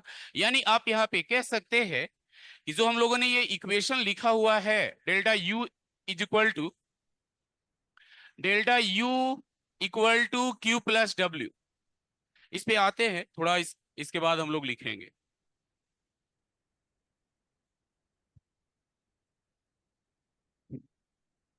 जैसे यहाँ पे आइसोलेटेड सिस्टम की ही बात कर रहे हैं हम लोग, फॉर आइसोलेटेड सिस्टम अगर आप आइसोलेटेड सिस्टम की अगर आप बात कर रहे हो तो आइसोलेटेड सिस्टम में क्या है, परफेक्ट आइसोलेटेड सिस्टम का एग्जांपल यूनिवर्स है।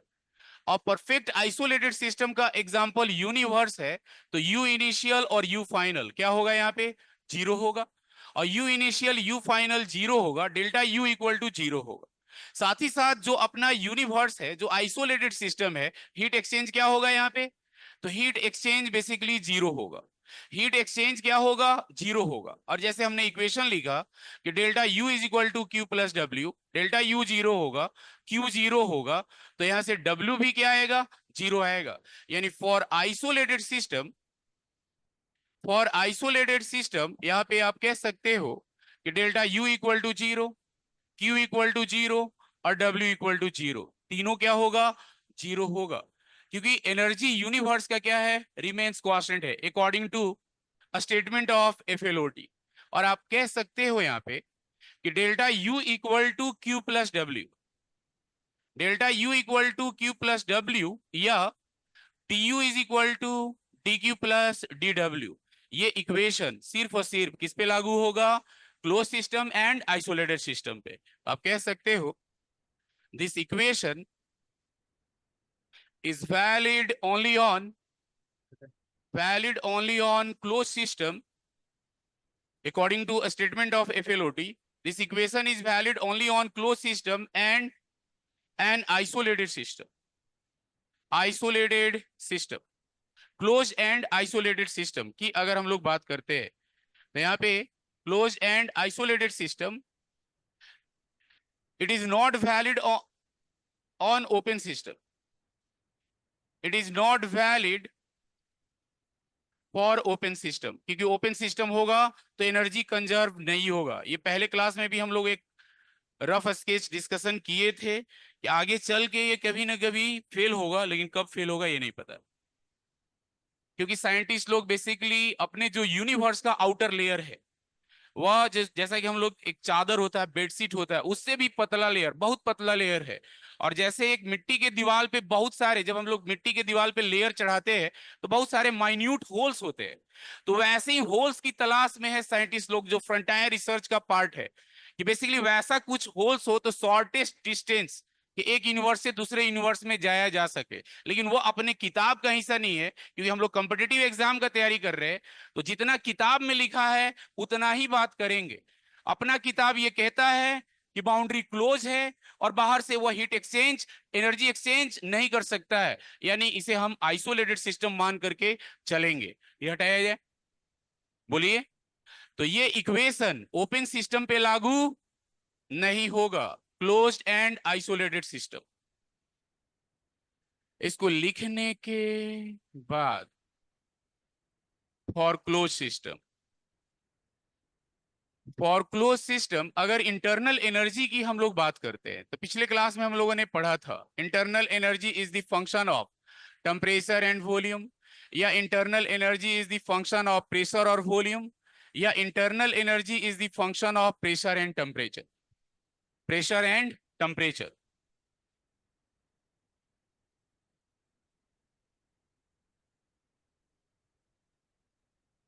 आगे बढ़ा जाए।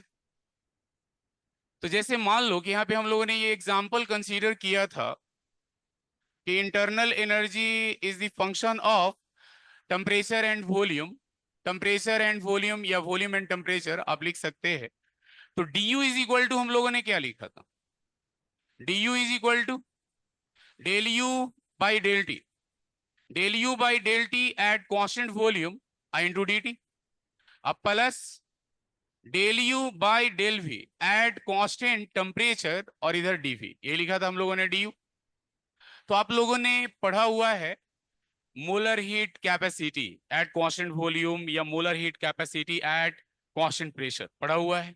तो अगर इसे हम एक्सटेंड करते हैं तो यहाँ पे del U by del T at constant volume, del U by del T at constant volume ये हमें क्या देगा, molar heat capacity at constant volume देगा, सीवी देगा, मोलर हीट कैपेसिटी।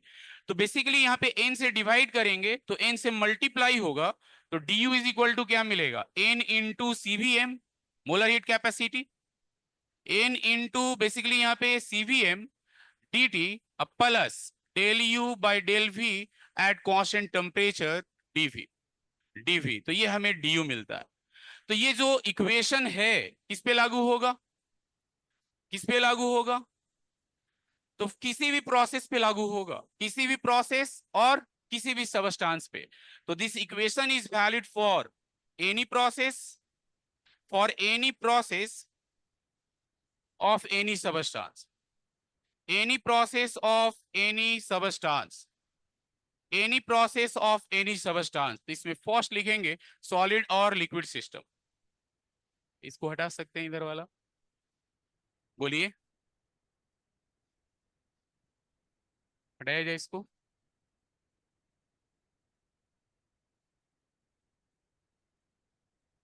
यहाँ पे अगर आप फॉर सॉलिड या लिक्विड सिस्टम की अगर आप बात करते हो तो सॉलिड या लिक्विड सिस्टम अगर हमने लिया है तो हम लोगों को मालूम है कि सॉलिड और लिक्विड का जो वॉल्यूम चेंज होता है वो क्या होता है, जीरो होता है। फॉर सॉलिड एंड लिक्विड जो भी सिस्टम है डीवी इज इक्वल टू क्या होगा, DV is equal to zero होगा सॉलिड एंड लिक्विड के लिए। तो डी यू किसके बराबर आएगा बताओ, D U is equal to N CVM D T, अब प्लस यहाँ पे ये टर्म क्या हो जाएगा, जीरो हो जाएगा। यानी यहाँ पे जो टर्म है आप लिखेंगे del U by del V at constant temperature DV, तो ये बेसिकली जीरो है। तो हमें डी यू क्या मिलेगा, तो डी यू मिलेगा एन सीबी डी टी, ये एन सीबी डी टी हम लोगों को मिलेगा।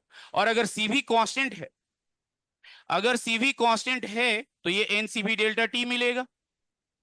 अगर यहाँ पे सीवी कांस्टेंट है तो आप कह सकते हो if CVM is constant, if CVM is constant then delta U is equal to क्या मिलेगा हम लोगों को, delta U is equal to मिलेगा n CVM delta T T2 minus T1। अगर कांस्टेंट नहीं है, if CVM is not constant it is function of temperature, तब आप इंटीग्रेट करेंगे इसे आप। तो if CVM is not constant, ये कांस्टेंट नहीं है, वेरिएबल है, तब आप डेल्टा यू लिखेंगे integral of N CVM D T और टी इनिशियल से लेके टी फाइनल तक, यहाँ पे आप डेल्टा यू कैलकुलेट करेंगे सॉलिड एंड लिक्विड के लिए, हटा सकते हैं। हम्म। ठीक।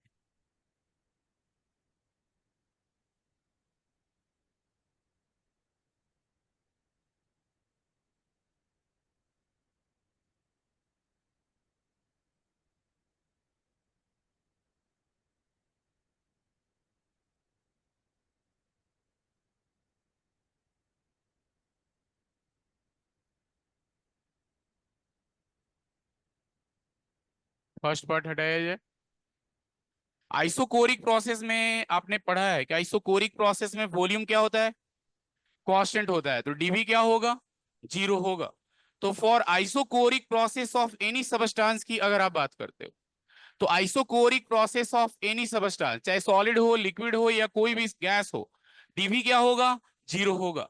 तो यहाँ पे second point, for isochoric process of any substance, isochoric process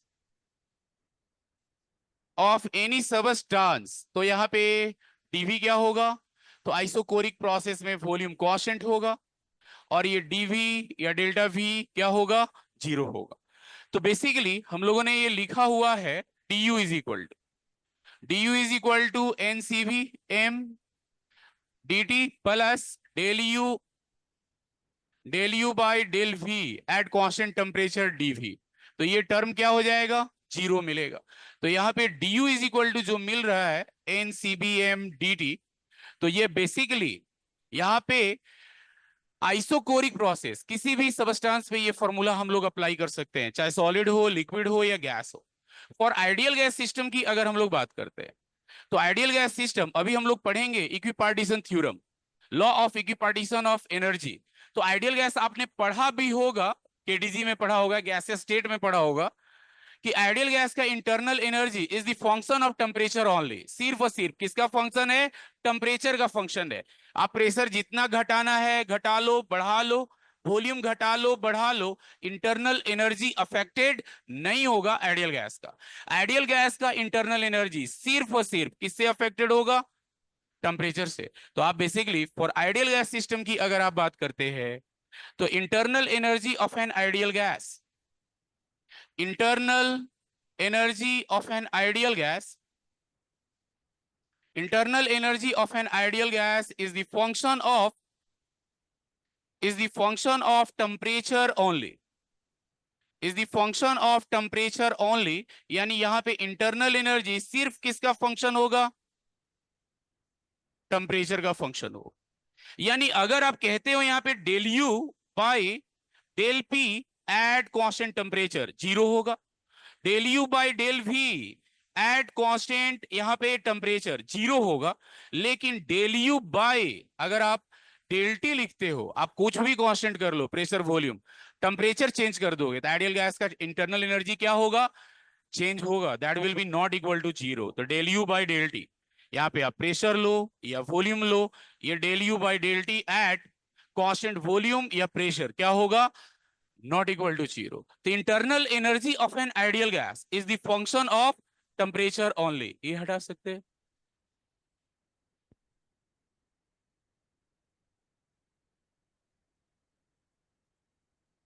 तो सॉलिड, लिक्विड हो या कोई भी प्रोसेस हो, आइसोकोरिक प्रोसेस किसी भी सबस्टांस का हो, आइसोकोरिक प्रोसेस किसी भी सबस्टांस का हो, डीयू क्या मिलेगा, एनसीबीडीटी, एनसीबीडीटी। और आइडियल गैस के लिए भी हम लोग देखेंगे कि डीयू एनसीबीडीटी के बराबर ही आएगा, चाहे वो प्रोसेस कोई भी हो। इसको हटा सकते हैं।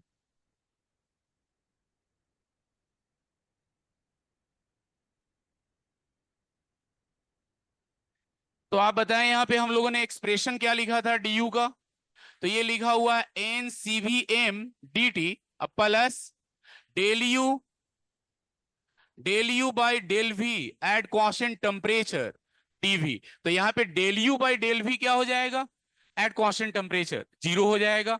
तो हमें डी यू क्या मिलेगा बताओ, हमें डी यू मिलेगा N C V M D T, N C V M D T.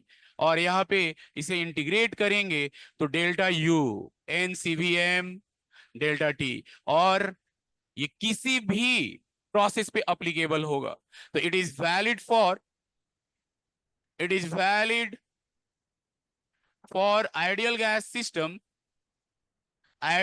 system in any process. In any process, चाहे वो प्रोसेस कोई भी हो, बेसिकली आइडियल गैस है तो delta U is equal to NCV delta T apply कर सकते हैं। ये फॉर्मूला किस पे वैलिड होगा? DU is equal to NCV MDT ideal gas system पे। और इसको लिखने के खड़े हो जाओ। नहीं, आपका कहना सही है। CVM क्या है? हम लोग पढ़ेंगे heat capacity, total heat capacity, specific heat capacity, molar heat capacity अगले क्लास में पढ़ेंगे। आज हम लोगों ने पहला फंक्शन पढ़ा, दूसरा पढ़ा फर्स्ट लॉ ऑफ थर्मोडायनामिक्स, तो उससे रिलेटेड इंटरनल एनर्जी। तो सीबीएम को शॉर्ट में आप इतना याद रखेंगे, मोलर हीट कैपेसिटी सी हो गया, अब भी हो गया कांस्टेंट वॉल्यूम, डिराइव करने के लिए हम लोगों ने लिया था। तो यहाँ पे सीबीएम की अगर आप बात करते हैं तो मोलर हीट कैपेसिटी बेसिकली ये होता है एट कांस्टेंट वॉल्यूम। और आप अगली क्लास में इसको पढ़ेंगे, आप बैठेंगे, इसको हटाया जाए। हीट कैपेसिटी हम लोग पढ़ेंगे कैलकुलेशन ऑफ हीट के वक्त, total heat capacity, specific heat capacity and molar heat capacity, ये हटा सकते हैं।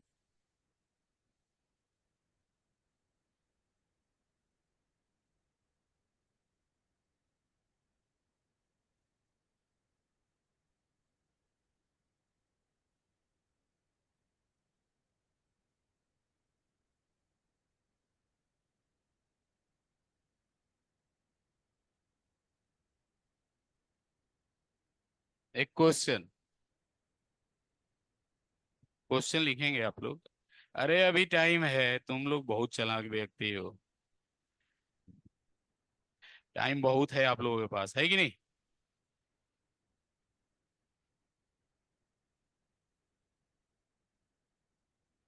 लिखेंगे कैलकुलेट डेल्टा यू,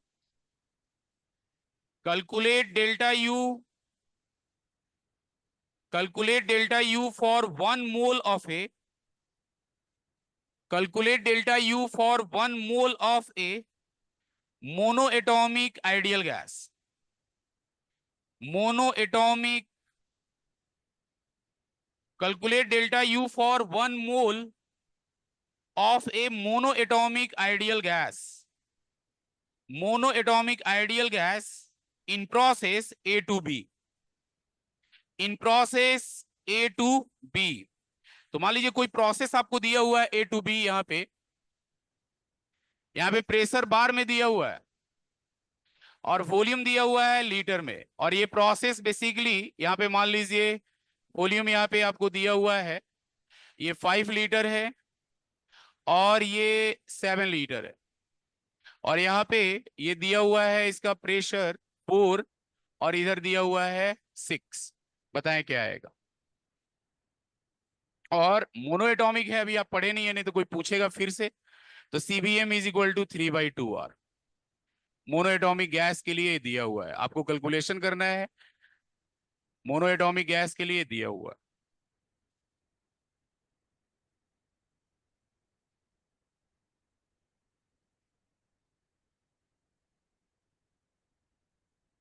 ना, नहीं मिटाए हैं।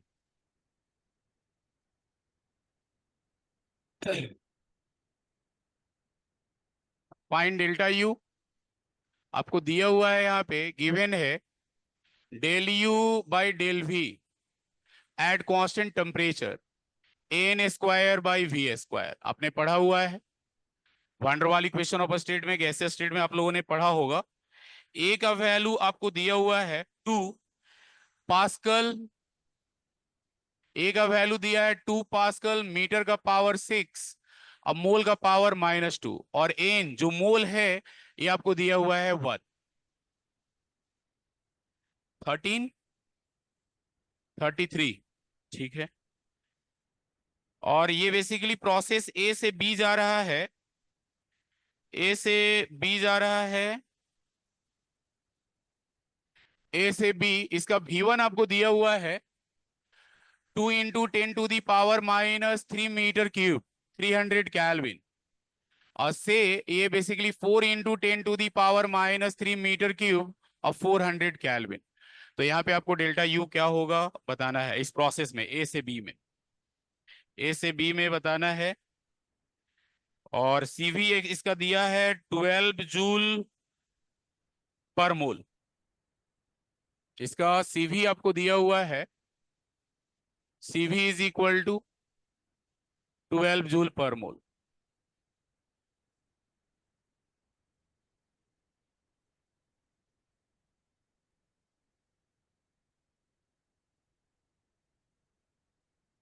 थ्री पॉइंट 3.3 किलो जूल मिल रहा है। तो यहां से आप लोगों ने ये कैलकुलेट किया होगा, आइडियल गैस सिस्टम है तो डेल्टा यू क्या लिखेंगे आप, N CBM T2 minus T1, ये लिखेंगे हम लोग। यानी एन सीबीएम और T2 हो जाएगा P2 V2 by NR minus P1 V1 by NR. तो बेसिकली यहाँ पे ये 3/2 R है, तो 3/2 R से ये कैंसिल आउट होगा एनआर। तो कितना यहाँ पे बचेगा, ब्रैकेट के बाहर 3/2, और 3/2 P2 V2 क्या लिखेंगे आप, 6 × 7। तो 6 × 7 माइनस 4 × 5 यूनिट आपको यहाँ पे क्या मिलेगा, लीटर बार। और 1 लीटर बार 100 जूल होता है, ये आपने लिखा हुआ है। तो इसको आप सॉल्व कर सकते हैं, जो भी आएगा ये क्वेश्चन, इसको आप बनाएंगे और हेडिंग लिख देंगे, ये होमवर्क है। इसके बाद हेडिंग लिखेंगे आप, इसके बाद हेडिंग लिखेंगे, 6:30 में छोड़ेंगे। इसके बाद क्लास नहीं है ना आप लोगों का, पक्का? 5 मिनट कम से कम बात तो कर सकते हैं ना हम लोग, है?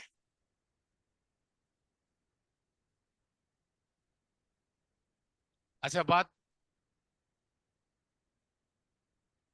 टारगेट बैच के हैं आप लोग, तो बताने के लिए बहुत बहुत धन्यवाद।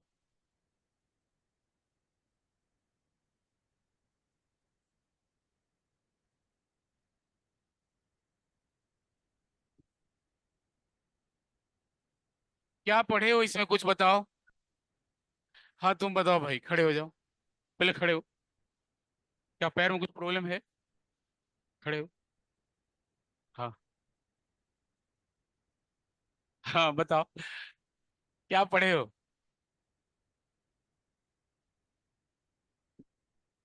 अच्छा, बैठो। गैसेस स्टेट पढ़े होगे ना आप लोग? गैसेस स्टेट नहीं पढ़े हो आप लोग, रियल गैस से सब? अच्छा कोई बात नहीं, कोई बात नहीं, कोई बात। आप ध्यान देंगे आप, इसमें कुछ नहीं करना है क्योंकि आप लोग टारगेट बैच के, आप लोगों ने बताया तो मैंने पूछ लिया। इसमें लिखा है इक्वी पार्टीशन, यानी एनर्जी का इक्वी पार्टीशन। कहता है इक्वी पार्टीशन थ्योरम कि एक आइडियल गैस मोलिक्यूल के पास जो भी टोटल एनर्जी है पर्टिकुलर टेम्परेचर पे, और वह ideal gas molecule during collision, या जितने डायरेक्शन में वो मूव कर सकता है, जितने भी उसके डिग्री ऑफ फ्रीडम होंगे, हर एक डिग्री ऑफ फ्रीडम में कितना एनर्जी बेसिकली पार्टीशन करता है, equally half kT। Energy associated with each degree of freedom पर ideal gas molecule is 1/2 kT। K Boltzmann constant है, आप लोगों ने पढ़ा होगा, Boltzmann constant into Avogadro number equal to capital R, 1.38 into 10⁻⁻23 पढ़ा है ना आप लोगों ने? तो यहां पे एक वर्ड आता है डिग्री ऑफ फ्रीडम, कि energy associated with each degree of freedom पर ideal gas molecule is half kT। तो डिग्री ऑफ फ्रीडम क्या है? तो जब आप अपना बुकलेट पढ़ते हैं, तो डिग्री ऑफ फ्रीडम की अगर आप बात करते हैं, कि बेसिकली जब गैसियस मॉलिक्यूल कोलाइड करते हैं और ड्यूरिंग कोलिजन जो मॉलिक्यूल है उसके पास जो एनर्जी है, वह जितने भी डायरेक्शन में अपने एनर्जी को इक्वली डिस्ट्रीब्यूट करता है, that number of direction is known as degree of freedom. या दूसरे शब्दों में, कि डिग्री ऑफ फ्रीडम की अगर हम लोग बात करते हैं, तो basically degree of freedom describe करता है, डिफाइन करता है सेंटर ऑफ मास का जो पोजीशन है 3 डायमेंशनल स्पेस में एक मॉलिक्यूल का। यानी degree of freedom can be defined as the centre of mass और position of molecule in 3 dimensional space. 3D space में उसके पोजीशन को अलग अलग कोऑर्डिनेट से हम लोग डिस्क्राइब करते हैं। अगर एक मोलिक्यूल में n एटम है तो उसके पास बेसिकली कितने number of degree of freedom होंगे, टोटल कितने डिग्री ऑफ फ्रीडम होंगे, 3n होंगे। 3 × n, क्योंकि एक्सिस x है, y है, z है, यानी एक मोलिक्यूल की एटॉमिसिटी 3 है तो total number of degree of freedom कितना मिलेगा, 3 मिलेगा।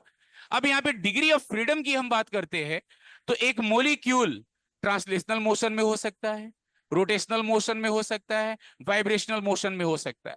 ट्रांसलेशनल मोशन में हमने पढ़ा half M V X square, half M V Y square, half M V Z square kinetic energy. Rotational motion में एक्सिस ऑफ रोटेशन अगर है तो हाफ आई ओमेगा स्क्वायर हम लोगों ने पढ़ा। वाइब्रेशनल मोशन में भी एनर्जी का जो फॉर्मूला होता है उसमें वेलोसिटी का स्क्वायर होता है। तो वाइब्रेशनल मोशन और वाइब्रेशनल मोड की तब तक हम लोग बात नहीं करेंगे जब तक क्वेश्चन में हाई टेम्परेचर न लिखा हुआ हो। हाई टेम्परेचर न लिखा हुआ हो या वाइब्रेशनल मोड की बात नहीं कर रहा है तब तक हम लोग वाइब्रेशनल मोड को काउंट नहीं करेंगे। यानी दो मोड की इन जनरल बात करेंगे, up to moderate temperature, translational and rotational. तो यहाँ पे जो भी गैसेस हैं ideal gas molecule, mono atomic, di atomic, linear poly atomic, non linear poly atomic. तो बेसिकली एक आइडियल गैस मॉलिक्यूल से जो टोटल एनर्जी एसोसिएटेड है और वह बेसिकली मॉलिक्यूल ड्यूरिंग कोलिजन जितने भी नंबर ऑफ डायरेक्शंस में अपनी एनर्जी का पार्टीशन करता है, that number is known as degree of freedom. तो यहां पे हम लोग सीखेंगे degree of freedom. Translational motion में एनर्जी कितना कंट्रीब्यूट करता है हर एक मोड के लिए molecule, half KT. Rotational motion में कितना कंट्रीब्यूट करता है, हाफ केटी। लेकिन वाइब्रेशनल मोड में दो एनर्जी टर्म आते हैं, हाफ केटी प्लस हाफ केटी। और वह जब हाई टेम्परेचर पे आप मॉलिक्यूल को स्टडी कर रहे हैं तो ईच वाइब्रेशनल मोड के लिए two energy term KT contribute करते हैं। तो हम लोग दोनों यहां पे डिस्कस करेंगे up to moderate temperature and high temperature. लेकिन हाई टेम्परेचर को तब तक यूज नहीं करेंगे जब तक क्वेश्चन में लिखा हुआ ना हो। तो बेसिकली एक स्टेटमेंट केवल इसका लिख ले, उसके बाद आज यहीं पे समाप्त करते हैं। हेडिंग लिखा है आप लोगों ने, हेडिंग, हेडिंग एक लाइन केवल, the energy associated with, the energy associated with each degree of freedom, the energy associated with each degree of freedom पर ideal gas molecule, per ideal gas molecule is half KT, half KT bracket में लिख देंगे up to moderate temperature, क्योंकि vibrational mode count हो जाएगा तो केटी आएगा up to moderate temperature. तो अगले क्लास में आप क्या पढ़ के आएंगे, डिग्री ऑफ फ्रीडम। ध्यान से सुनेंगे, डिग्री ऑफ फ्रीडम। और डिग्री ऑफ फ्रीडम पढ़ने के बाद फर्स्ट लॉ का कुछ हम लोग एक दो क्वेश्चन करेंगे। देन हम लोग पढ़ेंगे इंथैल्पी, और इंथैल्पी को कंप्लीट करने के बाद अलग अलग प्रोसेस का वर्क डन कैलकुलेट करेंगे, reversible, irreversible, isothermal, isobaric, isochoric, adiabatic. तो आप इंथैल्पी बुकलेट में दिया होगा, इसको पढ़ेंगे। उसके पहले जैसे आपने पूछा सीवी क्या होता है, हीट कैपेसिटी, यानी हमने इंटरनल